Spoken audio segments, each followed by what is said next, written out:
Hi friends, welcome to my channel. तो जैसा कि आपको पता है हम प्रयोगशाला परिचारक का प्रिपरेशन कर रहे हैं। तो प्रयोगशाला परिचारक के लिए आज का जो वीडियो है वो जीव विज्ञान के ऊपर है, यानी कि ये बायोलॉजी का क्लास है। बायोलॉजी का ये 7वां क्लास है जिसमें हम ऊतक के बारे में डिस्कस करेंगे। इससे रिलेटेड क्वेश्चन को हम सॉल्व करेंगे। इससे पहले हमने कोशिका के बारे में डिस्कस कर रखा है, उससे रिलेटेड क्वेश्चन को हमने सॉल्व कर रखा है। अगर आपने वो वीडियो नहीं देखा है तो डिस्क्रिप्शन बॉक्स में लिंक है, जाकर के वीडियो जरूर देख लेना, या फिर आप मेरे चैनल पर विजिट कर सकते हैं। वहां आपको प्लेलिस्ट मिल जाएगा, जहां से जाकर के आप सारी वीडियो को आसानी से देख पाएंगे। यदि आप प्रयोगशाला परिचारक के अलावा पीएससी, व्यापम, सीजी टेट, आरक्षक, CG police, SSC GD, MTS, railway किसी भी एग्जाम की तैयारी कर रहे हैं तो ये वीडियो आपके लिए बहुत इंपॉर्टेंट होने वाला है, क्योंकि इन सभी के एग्जाम के सिलेबस में आपको विज्ञान का एक सब्जेक्ट मिल जाएगा। विज्ञान के सब्जेक्ट के अंदर जीव विज्ञान का एक पोर्शन आपको देखने को मिल जाएगा। और ये जो टॉपिक है ऊतक, इससे क्वेश्चन बनते हैं, तो वीडियो बहुत इंपॉर्टेंट होने वाला है। वीडियो में एंड तक जरूर बने रहना। और यदि आपको इसका पीडीएफ चाहिए तो नीचे डिस्क्रिप्शन बॉक्स में टेलीग्राम लिंक है, जाकर के टेलीग्राम ग्रुप ज्वाइन कर लीजिए। वहां आपको पीडीएफ फ्री ऑफ कॉस्ट मिल जाएगा। पीडीएफ के लिए आपको कोई भी चार्ज देना नहीं पड़ेगा, तो जल्दी से जाकर के ग्रुप ज्वाइन कर लीजिए। तो चलिए बिना किसी देरी के आज का वीडियो स्टार्ट करते हैं। हमारा पहला क्वेश्चन दिया गया है, स्पॉन्जी टिश्यू एक ऐसी गंभीर समस्या है जिसके कारण आम की जिस प्रजाति का निर्यात प्रभावित हो रहा है वह है, तो वो कौन सी प्रजाति है आम की, वो आपको बताना है। ऑप्शन ए में दिया गया है अल्फांजो, ऑप्शन बी में दिया गया है दशहरी, ऑप्शन सी में दिया गया है नीलम, या ऑप्शन डी में है लंगड़ा। तो इसका जो करेक्ट आंसर है वो है ऑप्शन ए अल्फांजो। आगे बढ़ते हैं। नेक्स्ट क्वेश्चन दिया गया है, क्वेश्चन है अधिकांश कीट श्वसन कैसे करते हैं। जो अधिकांशतः जो कीट हैं वो श्वसन किस तरह से करते हैं? क्या त्वचा से करते हैं, क्लोम से करते हैं, फेफड़ों से करते हैं, या वातक तंत्र से करते हैं? तो इसका जो करेक्ट आंसर है, जो अधिकांशतः जो कीट है वो वातक तंत्र द्वारा श्वसन करते हैं। आगे बढ़ते हैं। नेक्स्ट क्वेश्चन दिया गया है प्रत्यस्थ ऊतक, यहाँ पे प्रिंट मिस्टेक हो गया है, ठीक है, ये वाला पॉइंट यहाँ चला गया है, ये पॉइंट आएगा यहाँ पे। प्रत्यस्थ ऊतक यहाँ पे आएगा जो हड्डियों को एक साथ पकड़े रहते हैं, उन्हें क्या कहते हैं ये आपको बताना है, ठीक है। प्रिंट मिस्टेक हुआ है, मैं जो बोल रहा हूँ उसको ध्यान देंगे। प्रत्यस्थ ऊतक जो हड्डियों को एक साथ पकड़े रहते हैं उन्हें कहते हैं, उन्हें क्या कहते हैं? तो उन्हें कहते हैं स्नायु, ठीक है, यानी कि लिगामेंट कहते हैं उन्हें। ऑप्शन ए इसका करेक्ट आंसर है। आगे बढ़ते हैं। नेक्स्ट क्वेश्चन दिया गया है, मछलियों में सामान्यतः श्वसन होता है। मछलियों में सामान्यतः श्वसन किसके द्वारा होता है? क्या त्वचा के द्वारा, नाक के द्वारा, गलफड़ों के द्वारा, या फिन्स के द्वारा? तो मछलियों में जो श्वसन होता है वो गलफड़ों के द्वारा होता है, गिल्स के द्वारा होता है। ऑप्शन सी इसका करेक्ट आंसर है। आगे बढ़ते हैं। नेक्स्ट क्वेश्चन दिया गया है, क्वेश्चन है निम्नलिखित में से किस ऊतक की कोशिकाओं में विभाजन की क्षमता पाई जाती है? ऐसी कौन सी कोशिका है जिनमें विभाजन की क्षमता पाई जाती है, ये आपको बताना है। तो इसका जो करेक्ट आंसर है वो है ऑप्शन डी, विभाज्योतक की, ठीक है। जो विभाज्योतक की कोशिका है उनमें विभाजन की क्षमता पाई जाती है। आगे बढ़ते हैं। नेक्स्ट क्वेश्चन दिया गया है, ऊतक विज्ञान में किसका अध्ययन होता है? ऊतक विज्ञान में किसका अध्ययन होता है? इजी क्वेश्चन है। ऊतक विज्ञान में किसका अध्ययन होगा? ऊतकों का अध्ययन होगा। आगे बढ़ते हैं। नेक्स्ट क्वेश्चन दिया गया है, उपास्थि निम्न में से किसमें नहीं पाई जाती? तो उपास्थि इनमें से किसमें नहीं पाई जाती है? नाक में, कान में, वृक्क में, या फिर कंड में? तो इसका जो करेक्ट आंसर है उपास्थि इनमें से जो वृक्क है इनमें नहीं पाई जाती है। ऑप्शन सी करेक्ट आंसर है। आगे बढ़ते हैं। नेक्स्ट क्वेश्चन दिया गया है, एक पादप को कौन से वर्ग में रखेंगे जिसमें बीजाणु बनते हैं, संवहन ऊतक होते हैं परंतु पुष्प नहीं होते, ठीक है। तो इसका जो करेक्ट आंसर है वो हो जाएगा ऑप्शन सी, टेरिडोफाइटा, ठीक है। आगे बढ़ते हैं। नेक्स्ट क्वेश्चन दिया गया है, जीवाणुओं में श्वसन क्रिया का स्थान है। श्वसन क्रिया जीवाणुओं में किसमें होता है? कौन से स्थान में श्वसन क्रिया होता है जीवाणुओं में? ऑप्शन ए दिया गया है माइटोकॉन्ड्रिया, ऑप्शन बी में दिया गया है माइक्रोसोम्स, ऑप्शन सी में दिया गया है केंद्रक, या ऑप्शन डी में दिया गया है मेजोसोम्स। तो जीवाणुओं में जो श्वसन का स्थल है वो मेजोसोम्स है। ऑप्शन डी इसका करेक्ट आंसर है। आगे बढ़ते हैं। नेक्स्ट क्वेश्चन दिया गया है, दो अस्थियां आपस में एक दूसरे से किस संयोजी ऊतक के द्वारा जुड़ी होती है? दो अस्थियां आपस में किस संयोजी ऊतक के द्वारा जुड़ी होती है, ये आपको बताना है। तो इसका जो करेक्ट आंसर है वो स्नायु है, यानी कि लिगामेंट है। इसके द्वारा दो अस्थियां आपस में एक दूसरे से संयोजी ऊतक के द्वारा जुड़ी होती है। आगे बढ़ते हैं। नेक्स्ट क्वेश्चन है, कौन सा कथन सही है पूछ रहा है इनमें से? सभी जीवाणु स्वपोषी होते हैं। बी में दिया गया है सभी जीवाणु विविध पोषी होते हैं। ऑप्शन सी में दिया गया है सभी जीवाणु विविध पोषी होते हैं परंतु कुछ स्वपोषी होते हैं। ऑप्शन डी में दिया गया है अधिकतर जीवाणु विविध पोषी परंतु कुछ स्वपोषी होते हैं। तो इसमें से ऑप्शन डी जो पॉइंट है वही सही है, अधिकतर जीवाणु विविध पोषी होते हैं परंतु कुछ जो है वो स्वपोषी होते हैं। ठीक है, आगे बढ़ें।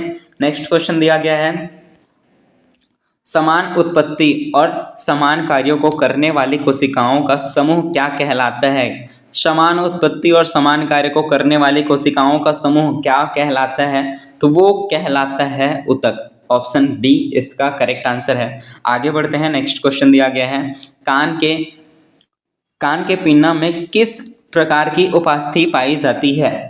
तो कान के पिन्ना में किस प्रकार की उपास्थि पाई जाती है?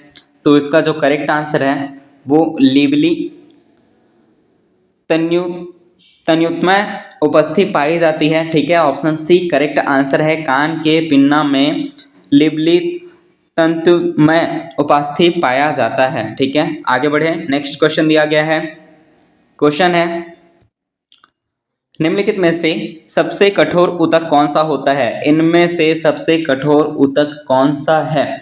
ऑप्शन ए दिया गया है उप अस्थि, ऑप्शन बी में दिया गया है अस्थि, ऑप्शन सी में दिया गया है कान की उपस्थि, ऑप्शन डी में दिया गया है हाईलाइन उपस्थि। तो इसका जो करेक्ट आंसर है, सबसे कठोर जो ऊतक होता है वो अस्थियों का होता है। ऑप्शन बी करेक्ट आंसर है। आगे बढ़ते हैं। नेक्स्ट क्वेश्चन दिया गया है, उपास्थि का निर्माण करने वाली कोशिकाएं कहलाती है। वह कोशिका जो उपास्थि का निर्माण करती है उन्हें क्या कहते हैं? तो इसका जो करेक्ट आंसर है वो है ऑप्शन डी कॉन्ड्रोब्लास्टस इसको कहते हैं। ठीक है, आगे बढ़ते हैं। नेक्स्ट क्वेश्चन दिया गया है, पादपों के किस भाग में सक्रिय कोशिका विभाजन होता है? तो सक्रिय कोशिका विभाजन किस में होता है? क्या सिर्फ जड़ों में होता है, सिर्फ तनों में होता है, सिर्फ पत्तियों में, या फिर जड़ और तने के शीर्ष में? तो पादपों में किस भाग में सक्रिय कोशिका विभाजन होता है? तो जड़ और तनों के शीर्ष में कोशिका विभाजन होता है। ठीक है, ऑप्शन डी करेक्ट आंसर है। आगे बढ़ते हैं। नेक्स्ट क्वेश्चन दिया गया है, अस्थि के आधार द्रव ओशिन में कितने प्रतिशत अकार्बनिक पदार्थ होते हैं? तो इसमें जो अकार्बनिक पदार्थ की जो मात्रा है वो होती है 62%। ऑप्शन सी करेक्ट आंसर है। आगे बढ़ते हैं। नेक्स्ट क्वेश्चन दिया गया है, निम्न में से कौन सा जोड़ा ऊतक के प्रकार है? ऊतक के प्रकार आपको बताना है, कौन सा जोड़ा जो ऊतक के प्रकार है। ठीक है, तो इसमें से जो ऑप्शन ए दिया गया है विभोज्यतक और स्थायी है, यही ऊतक के प्रकार हैं। ऑप्शन ए करेक्ट आंसर हो जाएगा।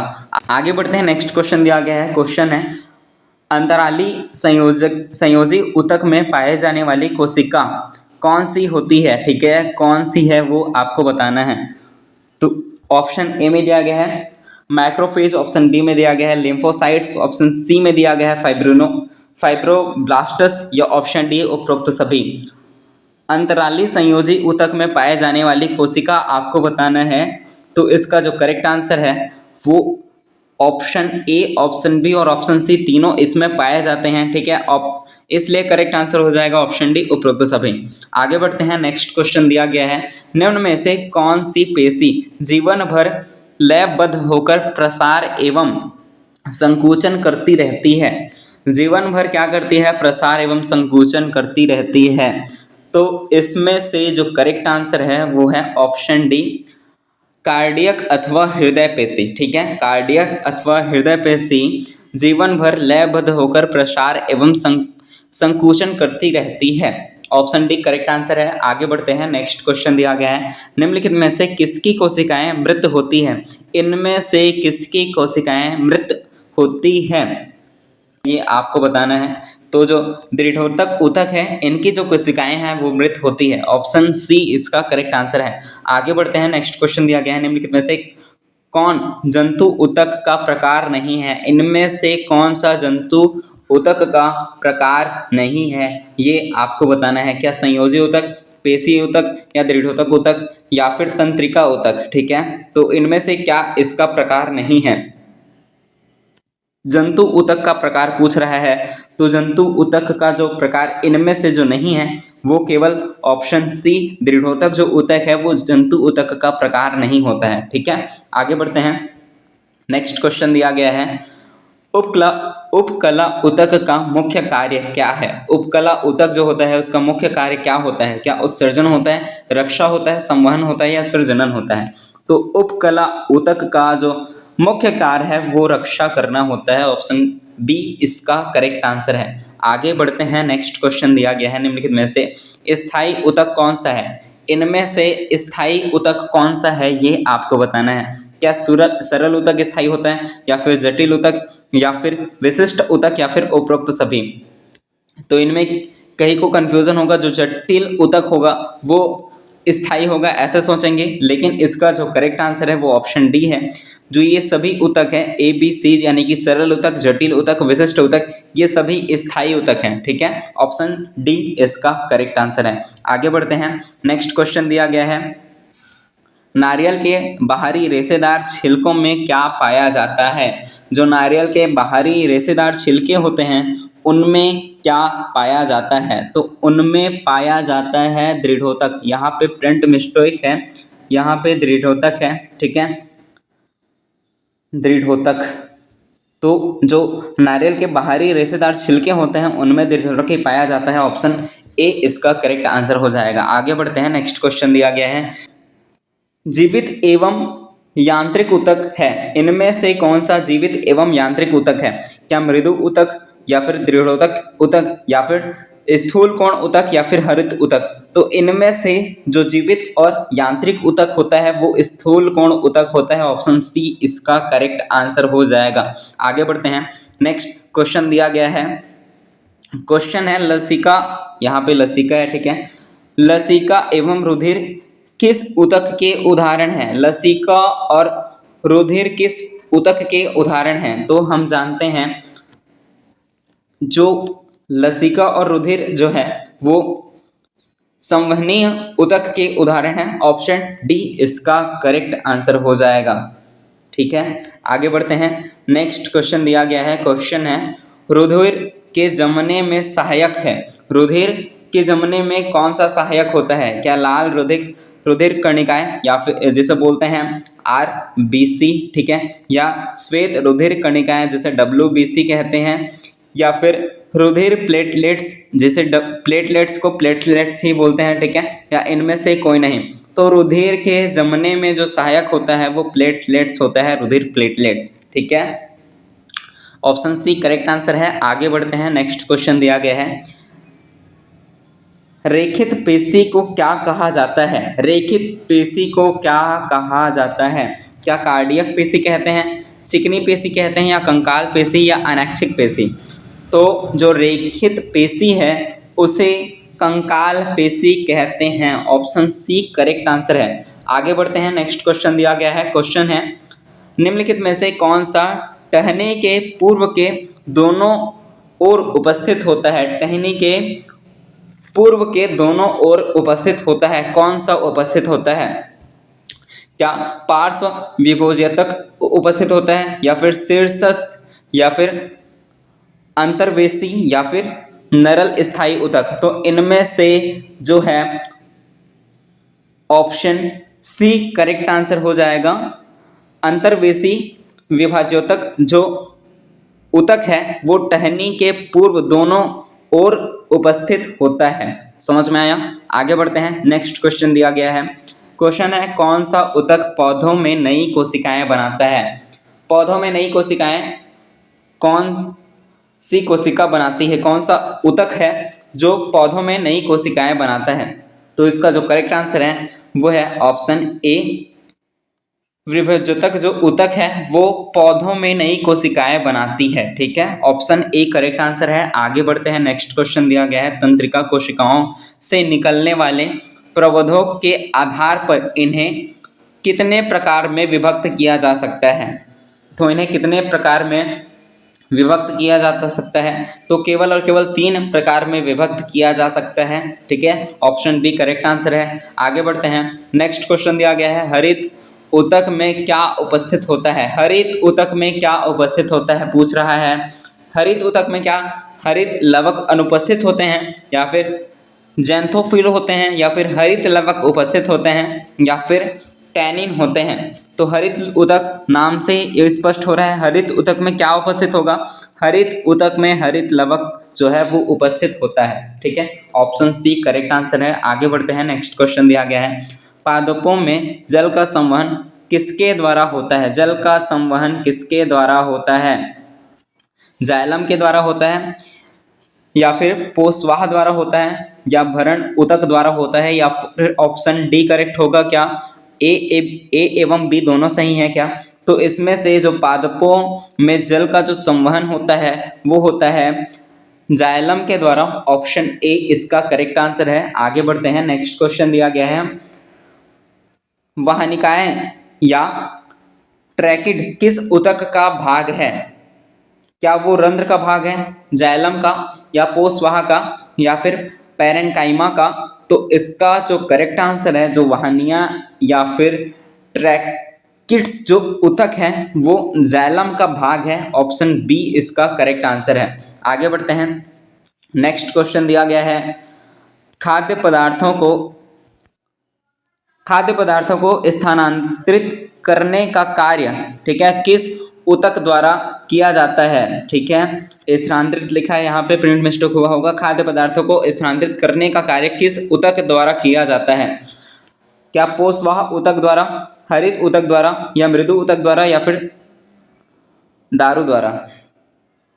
तो इसका जो करेक्ट आंसर है वो हो जाएगा ऑप्शन ए पोषवाह द्वारा। ठीक है, पोषवाह द्वारा होता है ये, ऑप्शन ए इसका करेक्ट आंसर हो जाएगा। ऑप्शन ए करेक्ट था। आगे बढ़ते हैं, नेक्स्ट क्वेश्चन दिया गया है, चालनी नलिकाएं किस ऊतक में पाई जाती है। चालनी कोशिकाएं किस ऊतक में पाई जाती है, तो वो पोषवाह ऊतक में पाई जाती है। ठीक है, ऑप्शन सी करेक्ट आंसर है। आगे बढ़ते हैं, नेक्स्ट क्वेश्चन दिया गया है, क्वेश्चन है, निम्न में से किसकी कोशिका भित्ति छेदित नहीं होती। कौन सी कोशिका है, कौन सी ऐसी ऊतक है, ठीक है, जिसकी कोशिका भित्ति छेदित नहीं होती। तो वो है सहायक कोशिकाओं की। ठीक है, ऑप्शन बी इसका करेक्ट आंसर हो जाएगा। आगे बढ़ते हैं, नेक्स्ट क्वेश्चन दिया गया है, सरल घनाकार उपकला कहाँ पाई जाती है। सरल घनाकार उपकला जो पाई जाती है वो वृक्क, नलिका और स्वेद ग्रंथियों में पाया जाता है। ठीक है, सरल घनाकार उपकला कहाँ पाया जाए पूछा जाए तो वृक्क, नलिकाओं और स्वेद ग्रंथियों में पाया जाता है। ठीक है, आगे बढ़ते हैं, नेक्स्ट क्वेश्चन दिया गया है, क्वेश्चन है, मृदु ऊतक किसका एक प्रकार है। तो मृदु ऊतक जो है वो सरल ऊतक का एक प्रकार होता है। ऑप्शन बी करेक्ट आंसर है। आगे बढ़ते हैं, नेक्स्ट क्वेश्चन दिया गया है, सामान्य रूप से भोजन का संग्रह कहाँ होता है। क्या मृदु ऊतक में होता है, या स्थिर कोण ऊतक में, या दृढ़ ऊतक में, या फिर ए व बी दोनों में। तो सामान्य रूप से भोजन का जो संग्रह होता है वो मृदु ऊतक में होता है, मृदुतक में होता है। समझ में आया, ऑप्शन ए इसका करेक्ट आंसर है। आगे बढ़ते हैं, नेक्स्ट क्वेश्चन दिया गया है, कौन सा ऊतक ग्रंथि का निर्माण करता है। इनमें से कौन सा जो ऊतक है जो ग्रंथियों का निर्माण करता है। तो जो उपकला ऊतक है वो ग्रंथियों का निर्माण करता है। ऑप्शन ए करेक्ट आंसर है। आगे बढ़ते हैं, स्नायु किन तंतुओं से मिलकर बने होते हैं। स्नायु किन तंतुओं से मिलकर बने होते हैं। ऑप्शन ए श्वेत कोलेजन तंतुओं से, या ऑप्शन बी पीले लचीले तंतुओं से, या ऑप्शन डी सी में दिया गया है ए व बी दोनों, या इनमें से कोई नहीं। स्नायु जो तंतु बने होते हैं वो बने होते हैं पीले लचीले तंतुओं से। ऑप्शन बी इसका करेक्ट आंसर है। आज के लिए इतना ही। आई होप कि आपको वीडियो अच्छा लगा होगा। अगर आपको वीडियो अच्छा लगा, वीडियो आपके लिए यूजफुल है, तो वीडियो को लाइक करें, चैनल को सब्सक्राइब करें। ऐसे ही और वीडियो पाने के लिए थैंक यू सो मच। मिलते हैं।